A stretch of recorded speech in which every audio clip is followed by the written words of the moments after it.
আজ আমরা এমন একটি মুভির এক্সপ্লেন করতে চলেছি যেখানে একটি গ্রামকে অন্ধবিশ্বাস শাসন করে, যেখানে প্রতিটি মেয়ের মুখ ঢেকে রাখতে হয়, আর তা না হলে প্রতিটি শিশু মৃত হয়ে জন্মায়।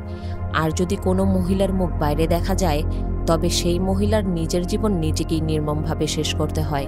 কিন্তু কেন এই নিয়ম করা হয়েছে, এই পুরো রহস্যটাই জানবো আজকের এই মুভিতে। তো মুভির শুরুতেই একটি গ্রামের উৎসবকে দেখানো হয়, যেখানে আমাদের নায়িকা শোভালক্ষ্মীকে দেখতে পাই, যাকে আমরা সংক্ষেপে শোভা বলে ডাকব। সে দোকান থেকে কিছু জিনিস কিনছিল। গ্রামের সব মহিলারাই কাপড় দিয়ে তাদের মুখ ঢেকে রেখেছে, তারা এটাকে পর্দা বলে। শোভার বাবাও পর্দা বিক্রি করে, তিনি জোরে জোরে ডাকতে থাকে যাতে করে মানুষ তার দোকানে আসে। শোভা দেখে যে এত চেঁচানোর কারণে তার বাবার গলা খারাপ হয়ে গিয়েছে। ঠিক তখনই সেখানে তার হবু স্বামী রাজেশ এসে তার হাতে একটা চুড়ি পরিয়ে দেয়, কিন্তু শোভা তাকে বকাঝকা করে তাড়িয়ে দেয়। দেখা যায় গ্রামের মানুষেরা জালাম্মা নামের এক দেবীর পুজো করছে। দেবীর মুখ কাপড় দিয়ে ঢাকা ছিল। এর পেছনে রয়েছে অনেক কাহিনী। জালাম্মার মন্দিরে একটি মশাল সব সময় জ্বলতে থাকে। জালাম্মা ছিল এক যোদ্ধা, সে অনেক শিশুকে যুদ্ধ শেখাতো। একদিন তারা এক শিশুকে সাপে কামড়ে দেয়। তখন জালাম্মা অন্তঃসত্ত্বা ছিল। কিছু না ভেবে সে তার শিশুটিকে ঘোড়ায় বসিয়ে বৌদ্ধর কাছে নিয়ে যাওয়ার জন্য রওনা হয়। বৌদ্ধর কাছে পৌঁছে বাড়ি ফেরার পথে ঘোড়ায় চড়া অবস্থায় কয়েকজন ডাকাত তাকে দেখে ফেলে। তারা বলে, তুমি তো গর্ভবতী, তোমার পক্ষে ঘোড়ায় চড়া ভালো না, আমাদের গাড়িতে উঠে যাও। তাদের কথায় বিশ্বাস করে সে তাদের সঙ্গে চলে যায়, কিন্তু তাদের উদ্দেশ্য ছিল আলাদা। তারা জালাম্মাকে একটা নির্জন স্থানে নিয়ে যায় এবং তার ওপর অত্যাচার করতে শুরু করে। জালাম্মা কিছুক্ষণ লড়াই করলেও কোনো কাজ হয় না। সেই ডাকাতরা তাকে ধরে ফেলে এবং জালাম্মার গায়ে আগুন ধরিয়ে দেয়। জ্বালিয়ে দেয়া সত্ত্বেও জালাম্মা অনেক কষ্ট করে সেই ডাকাতদের সঙ্গে মারামারি করতে শুরু করে এবং তারপর পুরো শরীরে আগুন নিয়ে একটা কুয়োতে ঝাঁপ দেয়। এভাবেই জালাম্মার মৃত্যু হয়। গর্ভবতী জালাম্মার মৃত্যু সেই গ্রামের জন্য এক বিশাল অভিশাপ হয়ে ওঠে। তারপর থেকেই ওই গ্রামের মা বোনেরা যতই বাচ্চা জন্ম দেয়, সব বাচ্চাই মৃত জন্মায়। যখন ক্রমাগত সবাই মরতে থাকে, তখন গ্রামবাসীরা জালাম্মার পুজো করতে শুরু করে। এক রাতে পুরো গ্রামে যখন এই অনিষ্ট দূর করার উপায় খোঁজা হচ্ছিল, ঠিক তখন কোথা থেকে যেন এক বৃহৎ কাপড় জালাম্মার মূর্তির মুখের ওপর এসে পড়ে যায়। গ্রামবাসীরা এটাকে একটা সংকেত হিসেবে গ্রহণ করে এবং শপথ করে তারা সিদ্ধান্ত নেয় যে ওই গ্রামের কোনো নারী তার মুখ বাইরে দেখাবে না, শুধুমাত্র পরিবারের মানুষরাই তার মুখ দেখতে পারবে। এই শপথের প্রমাণ হিসেবে সেখানে মশাল অবিরাম জ্বলতে থাকে। এরপর থেকে সেখানে জন্ম নেয়া শিশুদের মৃত্যু বন্ধ হয়ে যায়। তারপর থেকে প্রতি বছর তারা জালাম্মার পুজো উৎসব শুরু করে। যদি কেউ কসম ভাঙে ও মুখ উন্মুক্ত করে দেয়, তবে তাকে সেই কুয়োতে ঝাঁপ দিয়ে নিজের প্রাণ ত্যাগ করতে হয়, যেভাবে জালাম্মা নিজের প্রাণ দিয়েছিল। গ্রামবাসীদের বিশ্বাস ছিল, যদি এই নিয়ম মানা না হয়, তবে সেই অভিশাপ আবার ফিরে আসবে আর শিশুরা আবার মরতে শুরু করবে। শোভা পর্দা বিক্রির জন্য একটি ডিক্টাফোনে ভয়েস রেকর্ডিং করছিল, যাতে তার বাবাকে গলা ফাটিয়ে চেঁচাতে না হয়। কয়েকদিনের মধ্যেই তার বাগদান শুরু হয়ে যাবে। তার মা আগেই মারা গিয়েছে, আর সে তার হবু স্বামী রাজেশকে ছোটবেলা থেকেই চেনে। দুজনেই ছোটবেলা থেকে একে অপরকে ভালোবাসে। একদিন শোভা ও তার বান্ধবী বাড়ি ফিরছিল। তখন হঠাৎ প্রবল হাওয়া বইতে শুরু করে আর শোভার মুখ থেকে পর্দা সরে যায়। সে ভীষণ ভয় পেয়ে যায়। সে চারপাশে দেখতে থাকে কেউ তাকে দেখতে পেয়েছে কিনা। ভয়ে ভয়ে সে দ্রুত আবার পর্দা নামিয়ে মুখ ঢেকে সেখান থেকে চলে আসে। সে মনে মনে খুব চিন্তা করছে, এই কারণে যেন কোনো সমস্যা না হয়ে যায়। কিন্তু তার বান্ধবী তাকে বুঝায় যে সেখানে কেউ ছিল না, কেউ তার মুখ দেখেনি। অযথা চিন্তা করার কোনো দরকার নেই। বাড়ি ফিরে শোভা তার বাবাকে বলে, আমার জন্য নতুন একটা পর্দা সেলাই করতে হবে আর তাতে বিশেষ ধরনের ডিজাইন করে দিতে হবে। সে তার বাবাকে সেই ডিক্টোফোনটি দেয়। সেখানে সে ভয়েস রেকর্ডিং করে রেখেছিল তার বাবার জন্য, যাতে তাকে আর জোরে জোরে ডাকতে না হয়। শোভা তার বাবাকে মনে করিয়ে দেয় যে বাগদানে তার বান্ধবী রত্নাকে ডাকতে হবে। তার বাবা এটা ভুলেই গিয়েছিল, কিন্তু শোভা মনে করিয়ে দেওয়ায় তিনি খুব খুশি হয়ে যান। এরপর আমরা রত্নাকে দেখতে পাই। বাগদানের খবর পেয়ে রত্না শোভাদের বাড়ি যেতে চাচ্ছিল, কিন্তু সে সব সময় তার স্বামী আর সন্তানদের সামলাতে ব্যস্ত থাকে। প্রতিটি ছোট বড় সব কাজই রত্নাকে করতে হয়। তবুও কোনোভাবে সে তার স্বামীকে রাজি করাতে সক্ষম হয়। রত্না বলে, 2 দিনের মধ্যে আমি চলে আসব। তার স্বামী প্রথমে বলে, 2 দিনের জন্য বাচ্চাদের সামলানো আমার পক্ষে খুব কঠিন হয়ে যাবে। কিন্তু রত্নার অনেক বোঝানোর পর সে রাজি হয়ে যায়। এইদিকে গ্রামে আরেকটি মেয়েকে দেখানো হয়, যার নাম গৌরী। সে সদ্য যুবতী হয়েছে। এই গ্রামের মেয়েরা যখন বড় হয় তখন থেকেই তাদের পর্দা শুরু করতে হয়। তার আগে তারা মুখ দেখাতে পারে, কিন্তু পরে আর কখনো দেখাতে পারে না। গৌরী তার মাকে জিজ্ঞাসা করে, আমি কি শাটল খেলতে যেতে পারি? মা তাকে বকাঝকা করতে শুরু করে। তিনি বলেন, এখন তুমি বড় হয়ে গেছো, আর কাউকে তোমার মুখ দেখানো যাবে না। গৌরী আবারও তার মাকে বলে, আমার পর্দা অনুষ্ঠান তো কালকে, আজকে তো আমি একটু খেলতে যেতে পারি। কিন্তু সেখানে আরেকজন গর্ভবতী মহিলা ছিল, যে এই গ্রামে একমাত্র প্রেগনেন্ট মহিলা। সে ভয় পাচ্ছিল, যদি কেউ গৌরীর মুখ দেখে ফেলে তবে আবারও জালাম্মার অভিশাপ ফিরে আসবে এবং তার সন্তান বেঁচে থাকবে না। এই কথা শুনে গৌরী বলে, তাহলে আমি আর বাইরে যাব না, আমি ঘরেই থাকছি। এইদিকে শোভা আর রাজেশ পুরনো একটা ট্রেনের কামরায় দেখা করতে যায়। তারা এমনভাবে বসত যাতে একজন আরেকজনের মুখ দেখতে না পায়। সকালবেলায় চাইলে শোভা রাজেশের মুখ দেখতে পারত, কিন্তু সে আগে থেকেই কসম খেয়েছিল, যেদিন মুখ দেখবে সেদিন দুজনে একসাথে দুজনের মুখ দেখবে। এখানে রাজেশ তাকে বলে, তুমি চাইলে আমার মুখ দেখতে পারো। তবে শোভা বলে, তার দরকার নেই, আর কিছুদিন পর তো আমাদের বিয়ে হয়ে যাবে। রাজেশ বলে, আগামী 3 দিনের মধ্যেই তাদের বাগদান, আর সে এই বিষয়টা নিয়ে খুবই খুশি। শোভা বলে, আমরা শহরে গিয়ে একটা বাড়ি কিনব, আমি সেখানে শিক্ষকতার কাজ করব, আর তুমি ব্যাংকে চাকরি করবে। কিন্তু রাজেশ বলে, তোমার কাজ করার দরকার নেই, তুমি ঘরেই থাকবে, তোমার যা লাগবে আমি নিয়ে আসব, তোমাকে আমি রানীর মতো করে রাখব। শোভা তাতে রাজি হয়ে যায়, কারণ এতে তার কোনো আপত্তি ছিল না। এরপর গৌরীর পর্দা অনুষ্ঠান দেখানো হয়, যেখানে শোভা সহ সবাই উপস্থিত ছিল। এই অনুষ্ঠানের পরপরই ছিল শোভার বাগদানের অনুষ্ঠান। রত্নাও সেখানে পৌঁছে যায়।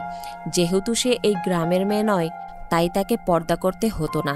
এই পর্দার রীতি শুধুমাত্র ওই গ্রামের মহিলাদের জন্যই ছিল। অনুষ্ঠানের সময় কারো হাত থেকে একটা ম্যাগাজিন পড়ে যায়। সেই ম্যাগাজিনের কভারে ছিল শোভার ছবি।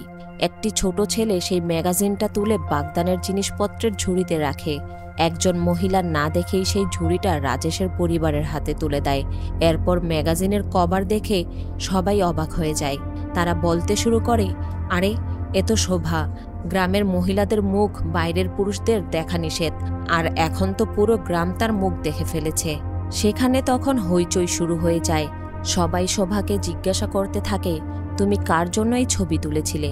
শোভা বোঝানোর চেষ্টা করে, আমি কিছুই করিনি, কেউ আমার ছবি তুলে নিয়েছিল। সেদিন যখন হাওয়ায় আমার পর্দা উড়ে গিয়েছিল তখনই। কিন্তু গ্রামবাসীরা তার কথায় বিশ্বাস করে না। তারা বলে, এখন যখন সবাই তোমার মুখ দেখে ফেলেছে, তোমাকে নিজেকে শেষ করতেই হবে, কারণ গ্রামে শ্রাবন্তী নামের এক নারী গর্ভবতী ছিল। রীতি অনুযায়ী যদি মুখ দেখা নারীর নিজেকে শেষ না করে তবে জন্ম নেওয়া শিশুটি মারা যাবে। রত্না অনেক বোঝানোর চেষ্টা করে, কিন্তু তারা বলে, তুমি বাইরের মেয়ে, এসব বুঝবে না। রাজেশ এসেও বোঝাতে চায় যে শোভার কোনো দোষ নেই, কিন্তু কেউ তার কথা শোনে না। এদিকে শ্রাবন্তী আর তার স্বামীর অবস্থা খুব খারাপ হয়ে যায়। তাদের ভয় হচ্ছিল সন্তানটি হয়তো বেঁচে থাকবে না। আসলে শ্রাবন্তীর শাশুড়িও একসময় এরকম পরিস্থিতির শিকার হয়েছিল। তার মুখ সবার সামনে খুলে গিয়েছিল। তখন শোভা তার মায়ের গর্ভে ছিল। সেই সময় শোভার বাবাও অনেক লড়াই করেছিল, কিন্তু শেষ পর্যন্ত সেই নারী মানে শ্রাবন্তীর শাশুড়ি মারা গিয়েছিল, আর তারপরেই শোভার জন্ম হয়। এখন সেই মহিলারই ছেলের সন্তান আসছে, আর শোভার মুখ সবার সামনে খুলে গেছে। ওই যে কথায় আছে না, রিভেঞ্জ অফ নেচার, মানে প্রকৃতির প্রতিশোধ। ফলে সেই পরিবার শোভার প্রতি কোনো দয়া দেখাতে রাজি হচ্ছিল না। সবাই বলছিল তাকে মরতেই হবে। রত্না শোভাকে বলে, আমাদের এখান থেকে পালিয়ে যেতে হবে। কিন্তু শোভা উত্তর দেয়, আমার কারণে কোনো শিশু মৃত হয়ে জন্মাবে না। আমি নিজেকে শেষ করতে প্রস্তুত আছি। মরার আগে সে শেষবারের মতো রাজেশের সঙ্গে দেখা করতে চায়। সে তাকে বলে, যেভাবেই হোক আমি মরবই, আমি কি একবার তোমার মুখ দেখতে পারি? এই কথা বলে শোভা পর্দা সরিয়ে দেয়, কিন্তু রাজেশও তবু তার মুখ দেখে না, শুধু তাকে জড়িয়ে ধরে বিদায় জানায়। এরপর শোভা বাড়িতে ফিরে আসে। পরের দিন গ্রামের রীতি অনুযায়ী সবাইকে সামনে রেখে পুজো করার পর তাকে কুয়োতে ঝাঁপ দিতে নিয়ে যাওয়া হয়। রাজেশ আর রত্না তাদের থামানোর অনেক চেষ্টা করে, কিন্তু কেউ তাদের কথাই শুনছিল না। তারা রত্নার হাতে একটা বড় পাথর দেয় এবং শোভাকে কুয়োতে নামতে বলে। কুয়োতে নামার আগে শোভা দেবীর কাছে ক্ষমা চায়। তারপর সবার সামনে বলে, আমি ইচ্ছে করে কোনো ভুল করিনি, কাউকে আঘাত করিনি। যদি দেবীর মনে হয় আমি নির্দোষ, তবে তিনি আমাকে বাঁচাবেন, আর যদি মনে হয় আমি দোষী, তবে তিনি আমাকে মেরে ফেলবেন। এই কথা বলে শোভা কুয়োতে নেমে মৃত্যুর জন্য অপেক্ষা করছিল। ঠিক তখনই প্রবল বাতাস বয়ে যায় এবং দেবীর সেই মশালও নিভে যায়। এটা দেখে গ্রামবাসীরা বুঝে যায় কিছু ভয়ঙ্কর ঘটনা ঘটেছে। শোভা নির্দোষ, তাই দেবী রাগ করেছেন। তখনই কিছু মহিলা ছুটে এসে চিৎকার করে বলে, তাকে তাড়াতাড়ি বাইরে বের করো। রাজেশ এক মুহূর্ত দেরি না করে কুয়ায় ঝাঁপ দেয় এবং শোভাকে বাইরে তুলে নিয়ে আসে। কিন্তু তবুও গ্রামবাসীদের ভয় শেষ হয় না। রত্না বলে, একজন নির্দোষ মেয়েকে আবার মারতে বাধ্য করলে জালাম্মা আরও রেগে যাবে। এতে গ্রামে আরও বিপদ চলে আসবে। তাই সে যে নির্দোষ তা প্রমাণ করার জন্য সুযোগ দিতে হবে। রাজেশ বলে, যে ফটোগ্রাফার ছবিগুলো তুলেছিল সে উত্তর ভারতে ধর্মশালায় আছে। যদি তাকে খুঁজে আনা যায় তবে সত্য প্রমাণিত হবে। যদি প্রমাণ হয় শোভা ইচ্ছে করে ছবি তোলেনি, তবে তাকে মরতে হবে না। এরপর ওই ফটোগ্রাফারের নাম্বারও পাওয়া যায়, কিন্তু ফোনে যোগাযোগ করা যায় না। শেষ পর্যন্ত গ্রামবাসীরা বলে, তাহলে তোমাকেই যেতে হবে ফটোগ্রাফারের কাছে, আর সে এসে সবার সামনে বলবে যে তোমার অনুমতি ছাড়াই ছবি তুলে ছেপেছে। কিন্তু শোভা কখনো একা একা গ্রাম ছেড়ে কোথাও যায়নি। সে একা একা এই কাজ করতে পারবে না। আর তখন গ্রামবাসীরা জানিয়ে দেয় কেউ তাকে সাহায্য করবে না। তখন রত্না বলে, আমিও সঙ্গে যাব। গ্রামবাসীরা তাদেরকে হুমকি দেয় এবং বলে, যদি পালাও তাহলে শোভার বাবাকে ছেড়ে দেওয়া হবে না। শোভা গম্ভীরভাবে বলে, যেভাবেই হোক আমি তাকে খুঁজে বের করবই। তারা ধর্মশালার উদ্দেশ্যে রওনা হয়। এদিকে রত্না তার স্বামীকে ফোন করে মিথ্যা বলে, আমাদের প্রতিবেশীর এক মহিলা অসুস্থ, আমি তার সঙ্গে দেখা করতে যাচ্ছি, তাই আমার 2-3 দিন সময় লাগবে, আর আমি আমার মায়ের বাড়িতেও যাব। এই কথা শুনে তার স্বামী রাজি হয়ে যায়। তারা ঠিক করে দিল্লি পৌঁছালে রত্নার এক বান্ধবীর মেয়ে অমি তাদের সাহায্য করবে এবং তাদের ধর্মশালা নিয়ে যাবে। এরপর আমরা অমিকে দেখি। তখন তার মা তাকে ফোন করে বলে, গ্রাম থেকে কিছু লোক এসেছে তোমার সঙ্গে দেখা করার জন্য। আসলে গ্রামের পুরো ঘটনাটা তার মা আগে থেকেই জানত। সে চেয়েছিল অমি যেন তাদের সাহায্য করে, কিন্তু অমি প্রথমে রাজি হয় না। অমি বলে, আমি প্রজেক্ট নিয়ে খুব ব্যস্ত আছি, এসব কাজে আমি সময় দিতে পারবো না। অমি আবার তার কাজে লেগে পড়ে, কিন্তু সেখানে তার যথেষ্ট সম্মাননা পায় না। একবার সে প্রজেক্টের হেড হতে চেয়েছিল, কিন্তু পারেনি, শুধু কারণ সে একজন মেয়ে। এতে সে খুব রেগে যায়।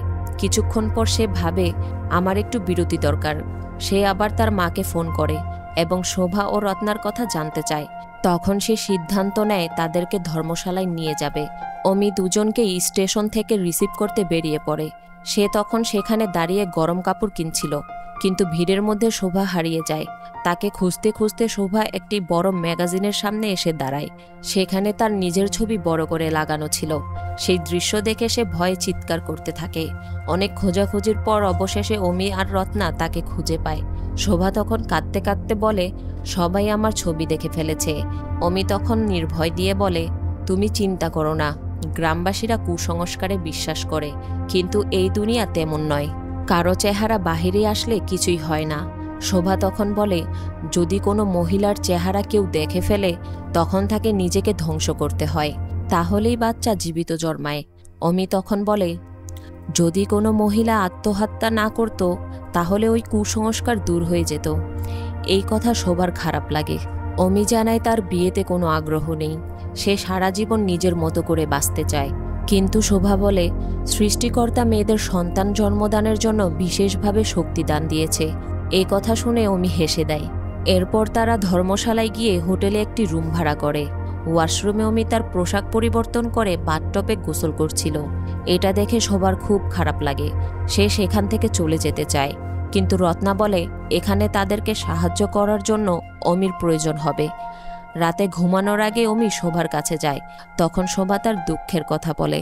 গ্রামবাসীরা বলেছে যে 1 মাস পর শ্রাবন্তীর বাচ্চা হবে। এর আগে তাকে সেই ফটোগ্রাফারকে খুঁজে বের করতে হবে এবং নিজেকেও নির্দোষ প্রমাণ করতে হবে, নইলে তাকে আত্মহত্যা করতে হবে বাচ্চাটির সুস্থভাবে জন্মানোর জন্য। অমি এইসব কথা শুনে খুবই কষ্ট পায় আর বলে এখন থেকে আর মজা করব না, আমরা সবাই মিলে ওকে খুঁজে বের করবই। রাতে ভূমিধসের কারণে অনেকগুলো গাড়ি জ্যামে আটকে ছিল। অমি সেটা দেখার জন্য বাহিরে যায়। তখন শোভা ফটোগ্রাফারকে আবার ফোন করে। এবার ফোনটা রিসিভ করা হয়, কিন্তু ইংরেজি না জানার কারণে শোভা অমিকে ডাকতে থাকে, কিন্তু ততক্ষণে কলটি কেটে যায়। পরে অমি তাকে মেসেজ করে পুরো ঘটনাটা পাঠিয়ে দেয়। এদিকে রত্না তার স্বামীর সাথে মিথ্যা বলে যাচ্ছিল যে তার আন্টি খুব অসুস্থ, সে তাকে যেতে দিচ্ছে না। এদিকে তার স্বামী সন্তানদের সামলাতে সামলাতে ক্লান্ত হয়ে গিয়েছে। গ্রামে রাজেশের বাবা তাকে বলে, যদি শোভা নির্দোষ প্রমাণিত হয় তবেই তুমি তাকে বিয়ে করতে পারবে, কারণ এখন তার মুখ সবাই দেখে ফেলেছে। ধীরে ধীরে রাজেশও তার বাবার কথায় একমত হয়ে যায়। এদিকে শহরে এসে শোভা বুঝতে পারে গ্রামের মানুষ কতটা পিছিয়ে আছে, কত রীতিনীতির জালে তারা আজও বন্দী। অন্যদিকে রাজেশ দোকানে গিয়ে দেখে অনেকেই শোভার ছবিওয়ালা ম্যাগাজিন কিনছে, কেউ কেউ সেটাকে ছুঁয়েও দেখছে। এসব দেখে তার খুব খারাপ লাগে আর মনে মনে ভাবতে থাকে আমার এখন শোভার সাথে সম্পর্ক ভেঙে ফেলা উচিত।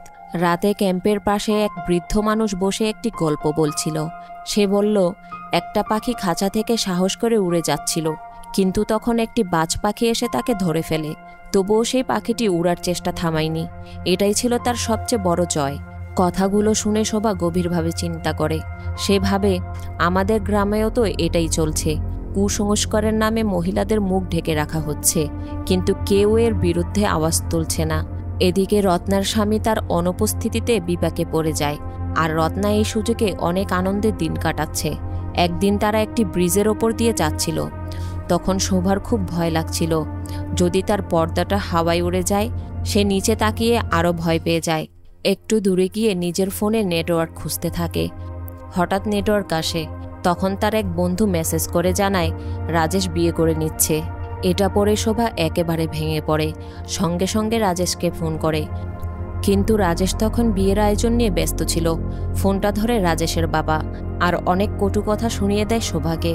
শোভা হতবাক হয়ে যায়, কষ্ট পেয়ে মাটিতে বসে পড়ে। এই সময় কিছু মাতাল লোক এসে তাকে জোর করে টেনে ধরে, গাড়িতে তুলতে চায়। তার চিৎকার শুনে অমি ও রত্না ছুটে আসে। তারা দেখে গুন্ডাগুলো শোভাকে গাড়িতে তুলে নিয়ে যাচ্ছে। ঠিক তখনই রাস্তার পাশে কিছু মানুষ পাহাড়ে চড়তে যাচ্ছিল। অমি আর রত্না তাদের সাহায্য চায়। সবাই মিলে গাড়ির পিছু নেয়। গুন্ডারা শোভার কাপড় টানাটানি করতে থাকে, এমনকি তার পর্দাটাও ছিঁড়ে ফেলার চেষ্টা করে। কিন্তু লোকজন যখন সাহায্যে এগিয়ে আসে তখন তারা শোভাকে গাড়ি থেকে ফেলে পালিয়ে যায়। শোভার খুব আঘাত লাগে। সে মানসিকভাবে পুরোপুরি ভেঙে পড়ে। একদিকে প্রেমভঙ্গ, তার ওপরে এই ভয়াবহ ঘটনা, সবকিছু মিলিয়ে সে একেবারে ভেঙে পড়ে। রুমে ফিরে এসে সে ভাবতে থাকে, আমার মা তো বলেছিল এই পর্দা আমাকে রক্ষা করবে, কিন্তু এই পর্দা পরে থেকেও তারা আমার সঙ্গে এমনটা করলো কেন? তাহলে সবকিছুই মিথ্যা। সে চিৎকার করে কেঁদে ওঠে। তার মনে হয় এই পর্দায় রীতিনীতি সবই কুসংস্কার। অমি তাকে বোঝায়, তোমার গ্রামের সব রীতিনীতি শুধু অন্ধবিশ্বাস, মানুষকে বন্দি রাখার একরকম উপায়। গ্রামের কোনো মহিলার চেহারা অন্য কেউ দেখে ফেললে মৃত বাচ্চা কেন জন্মাবে?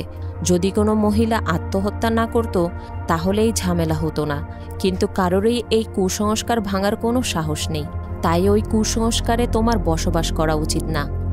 অমি বলে, তোমার জীবন তোমার নিজের মতো করে উপভোগ করতে হবে। তখন শোভা তাকে বলে, তাহলে কি শ্রাবন্তীর বাচ্চা মৃত জন্মাবে না? অমি বলল, কখনই মৃত হয়ে জন্মাবে না। তোমার পর্দা ওঠানোর সঙ্গে ওই বাচ্চার কি সম্পর্ক? যাই হোক, ওখানকার দেবী জালাম্মা কখনোই চাইবে না কোনো মহিলার মুখ ঢেকে রাখা হোক, আর তিনি কেনই বা বাচ্চাদের জীবন কেড়ে নেবেন? এই কথা শুনে শোভা একটু সাহস পায়। এরপর সে সমস্ত কুসংস্কার পেছনে ফেলে নিজের জীবন সুন্দরভাবে উপভোগ করা শুরু করে। জীবনে এই প্রথমবার সে তার পর্দাটা খুলে ফেলে, আর এবার তার কিছু যায় আসে না।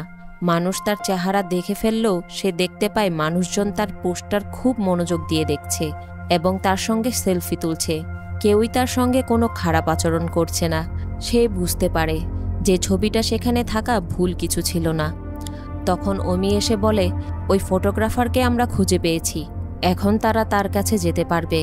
আর ভূমিধসের জন্য যে সমস্যা হয়েছিল সেটাও এখন ঠিক হয়ে গিয়েছে। তখন শোভা বলে যে আরও কিছুদিন এখানে থাকতে চাই, সে এখানে তার স্বাধীনতা উপভোগ করতে পারবে। এটা শুনে অমিও সেখানে থাকার জন্য রাজি হয়ে যায়। এরপর তারা তিনজন মিলে সেখানে খেলাধুলা করে। জীবনে এই প্রথমবারের মতো তারা জীবনকে খুব কাছ থেকেই উপভোগ করছে। তখন সেখানে যারা যারা পর্বত আরোহণ করতে এসেছিল তারা ডায়েরিতে একটি করে উইশ লিখে রাখে। তখন সেখানে শোভা নিজের একটা উইশ লিখে রাখে, আর সেখানে সে লিখে যে পর্দা ছাড়া আমি বেঁচে থাকব, এবং সেটা সকল গ্রামবাসীর সামনেই। সেই সময় ফটোগ্রাফার শোভার জন্য একটা ভিডিও রেকর্ড পাঠায় এবং এই রেকর্ডটা রত্না তাকে দেখায়। ভিডিওতে ফটোগ্রাফার বলে, আমি তখন দক্ষিণ ভারতে গিয়েছিলাম পাখিদের ছবি তোলার জন্য। আমি ওই ক্ষেতে পাখিদের জন্য অপেক্ষা করছিলাম। তখনই হঠাৎ করে তুমি আমার ক্যামেরার সামনে চলে আসো। আর তোমার ছবি তোলার আগে আমি কখনো কোনো মানুষের ছবি তুলিনি, কিন্তু আমার ওই মুহূর্তটা ছিল বিশেষ কিছু। তাই আমার মনে হয়েছিল একজন ব্যক্তির ছবি তোলা খুবই দরকার, আর ওই ছবিটা আমার সর্বকালের সেরা ফটোগ্রাফি হয়ে যায়। আমি তোমার অনুমতি নিয়ে ফটোটা ছাপাতে চেয়েছিলাম, কিন্তু অনেক খোঁজাখুঁজি করার পরেও তোমাকে পেলাম না। এরপর তোমার অনুমতি ছাড়াই ফটোটা ছেপে দেই। আমি বুঝতে পারিনি যে এই ছোট্ট কারণে তোমার এত বড় সমস্যা হয়ে যাবে। এই সব কিছুর জন্য আমি ক্ষমা চাইছি। আমি যে ভুলটা করেছি সেটা ঠিক করার জন্য আমি যে কোনো কিছু করতে রাজি আছি। এসব শোনার পর শোভা বলে, এখন আর আমাদের এখানে থাকা দরকার নেই, আমাদের এখান থেকে ফিরে যাওয়া উচিত। যখন তারা যাচ্ছিল তখন কিছু ছেলে এসে তাদেরকে সাইড দিতে বলতে থাকে। সাইড দেওয়ার পরও তারা এগিয়ে যায় না, বরং ওদের সঙ্গে মজা করা শুরু করে। এসব দেখার পর অমি রেগে যায় এবং তাদের পিছু করতে শুরু করে। এক পর্যায়ে সে তাদেরকে হারিয়ে সামনে চলে যায়। কিন্তু এই রেসের কারণে রত্না এবং শুভা খুব ভয় পেয়ে যায়। তারা জিজ্ঞাসা করে, তোমার ওদের সঙ্গে লাগার কি প্রয়োজন ছিল? এসব তোমার অহংকার। অমি বলে, এই প্রতিযোগিতা আমার জন্য মজার ছিল। তখন শোভা জিজ্ঞাসা করে, তুমি এতে কি মজা পেয়েছ? অমি তার জীবনের কাহিনী বলতে থাকে। সে বলে, আমি অনেক বেশি পরিশ্রম করি, কিন্তু শুধুমাত্র মেয়ে হওয়ার জন্য তেমন কোনো সুযোগ সুবিধা পাই না। আমাকে পদোন্নতি দেওয়া হয় না, আর এই জন্য ছেলেদের হারিয়ে আমি মজা পাই, আর এটাই আমার খুশি। এদিকে রত্নার স্বামী তাকে ফোন করে, তাকে বকাঝকা করে। সে বলে, একা একা বাচ্চাদের সামলাতে অনেক কষ্ট হচ্ছে। রত্নার স্বামী তাকে তাড়াতাড়ি ওখান থেকে বাড়িতে ফিরে আসতে বলে। ফোন কাটার পরে রত্না শোভাকে বলে, সব কাজের জন্য আমাকেই প্রয়োজন, কিন্তু আমার স্বপ্নের কথা কেউ আমাকে জিজ্ঞাসা করে না। আমি সবসময় ঘরের মধ্যেই থাকি। আমি তো এই দুনিয়া প্রথমবারের মতো দেখছি। এদিকে অমির সঙ্গে একজন অফিসারের দেখা হয়। সেখানে অমি বলে সে বিয়ে শাদী করতে চায় না, এমনকি বাচ্চাদের ঝামেলায়ও পড়তে চায় না। তখন ওই মহিলা বলে, আমি বিয়ে করেছি, আমার বাচ্চাও আছে, আর আমি কাজ করছি, জীবন উপভোগ করছি। প্রতিটি মেয়ের জীবন আলাদা, সবাই নিজের মতো করে চলতে পারে না। যদি সে নিজেকে অন্যের ওপর ছেড়ে দেয় তবে সে কখনোই স্বপ্নগুলো পূরণ করতে পারবে না। আর যদি কেউ তার সঙ্গে থাকে ও তাকে বোঝে, তাহলে জীবনটাও অনেক সহজ হয়ে যাবে। এই কথাগুলো শুনে অমি বুঝতে পারে শোভা কেন তার ওপর রাগ করেছিল। এরপর অমি শোভা এবং রত্নার কাছে গিয়ে ক্ষমা চায়। এদিকে রত্না অনেক সাহস করে তার স্বামীকে ফোন করে এবং সত্য কথা বলে। সে কোনো অসুস্থ রোগীর কাছে নয়, বরং সে ধর্মশালায় আছে। তখন সে সরাসরি বলে, এই ঘর তোমার, আর ওই বাচ্চারাও তোমার। যতক্ষণ আমি ঘরে না আসছি ততক্ষণ তুমি ঘর ও বাচ্চাদের সামলে রাখো। এই কথা শুনে তার স্বামী পুরোপুরি অবাক হয়ে যায়। এদিকে গ্রামের মধ্যে প্রেগনেন্ট শ্রাবন্তীর প্রসব ব্যথা শুরু হয়ে গেছে। গ্রামের লোকগুলো আতঙ্কিত হয়ে যায় এবং শোভার বাবাকে বলে, তোমার মেয়েকে ফোন করে আগামীকাল আসতে বলবে আর নিজেকে ধ্বংস করতে বলবে। তখন তার বাবা তাকে ফোন করে সব কিছু বলে দেয়। এদিকে শোভা ওই ম্যাগাজিন পড়তে শুরু করে। সেখানে দেখানো হয়েছে অনেক নারী তার সাহসের কারণে অনেক কিছু সাফল্য অর্জন করেছে। পরের দিন তারা তিনজনই গ্রামে পৌঁছে যায়। সবাই দেখে শোভা পর্দা ছাড়াই বাইরে বের হয়েছে। এটা দেখতে পেয়ে মানুষজন পুরোপুরি অবাক হয়ে যায়। এই সময় শ্রাবন্তীর খুব বেশি ব্যথা ওঠে এবং সে অজ্ঞান হয়ে যায়। বাইরে সবাই শোভাকে গালিগালাজ করতে শুরু করে। ঠিক তখনই খবর আসে শ্রাবন্তী সুস্থ একটি পুত্র সন্তানের জন্ম দিয়েছে। এটি শুনে গ্রামবাসীরা সবাই হতবাক হয়ে যায়। তখন তারা বুঝতে পারে এটি তাদের একটা কুসংস্কার ছিল। সবাই দেবীর কাছে প্রার্থনা করে এবং শোভাকে যথেষ্ট শ্রদ্ধা করে। এরপর শোভা মশাল নিয়ে দেবীর মুখের ওপর যে পর্দাটা ছিল সেটা জ্বালিয়ে দেয়। এটি দেখে গ্রামের সকল মহিলারা নিজেদের ঘুমটা সরিয়ে নেয়। এরপর আমাদের একটি পূর্বের দৃশ্য দেখানো হয়। শোভা ওই ফটোগ্রাফারের সঙ্গে দেখা করেছিল। সে তাকে বলে, যখন আমি গ্রামের সকল মহিলাদের পর্দা সরিয়ে ফেলতে পারবো তখন তোমাকে ফোন করব। এরপর তুমি আমার ছবিটি প্রিন্ট করবে। এরপর সবা যেমনটা বলেছিল ঠিক তেমনটাই ঘটে। গ্রামবাসীরা নিজেদের পর্দা সরিয়ে ফেলে আর ফটোগ্রাফার তার নতুন ছবিগুলো প্রিন্ট করতে শুরু করে। এর সঙ্গে সঙ্গে মুভিটি এখানেই শেষ হয়ে যায়। তো বন্ধুরা, এই মুভি থেকে আমরা শিখতে পারলাম অন্ধবিশ্বাস ও কুসংস্কার মানুষকে পেছনে ঠেলে দেয়। এগুলো মানুষকে স্বাধীনভাবে বাঁচতে দেয় না।